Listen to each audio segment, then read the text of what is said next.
చాలా సార్లు ఊర్లో అంటారు, ఎప్పుడైనా ఆడపిల్ల ఏడుస్తా ఉంటే, రేయ్ ఆడపిల్ల ఆడవకూడదురా, ఆడపిల్ల కన్నీళ్లు గారిస్తే మనకు ఉసురు తగిలిదిరా, ఆడపిల్ల కన్నీళ్లు మనకు శాపంరా అని అంటారు. నేనంట, ఆడపిల్ల ఏడిస్తేనే ఒక వ్యక్తికి అంత శాపం కలిగితే, ఒక మనిషిని బట్టి దేవుడు ఏడిస్తే ఆ మనిషి తన బ్రతుకులో ఎంత నష్టపోతాడో చూడు. నిన్ను రక్షించినందుకు, నీకు ఆస్తి ఇచ్చినందుకు, నీకు వ్యాపారం ఇచ్చినందుకు, బ్రతుకు తెరువు నిమిత్తం మంచి ఉద్యోగం ఇచ్చినందుకు, ఎన్నో మరణాపాయపు స్థితుల నుంచి దేవుడు తప్పించి ఈ రోజు ఈ స్థితిలో దేవుడు నిన్ను నిలవబెట్టినందుకు నిన్ను అడిగే ప్రశ్న, నిన్ను బట్టి ఈ రోజు దేవుడు సంతోషంగా ఉన్నాడా? ఇలాంటి దాన్ని నేను ఎందుకు రక్షించుకో?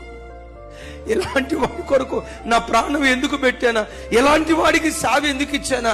ఎలాంటి వాళ్ళను సావుకురాలుగా, ఎలాంటి వాళ్ళను సావుకులుగా నేను ఎందుకు చేసుకున్నానా అని ఒకవేళ నిన్ను గూర్చి దేవుడు పశ్చాత్తాపడుతున్నాడేమో ఒక్కసారి ఆలోచించు. నిన్ను చూసి ప్రభు ఎప్పుడు సంతోషించును గాక.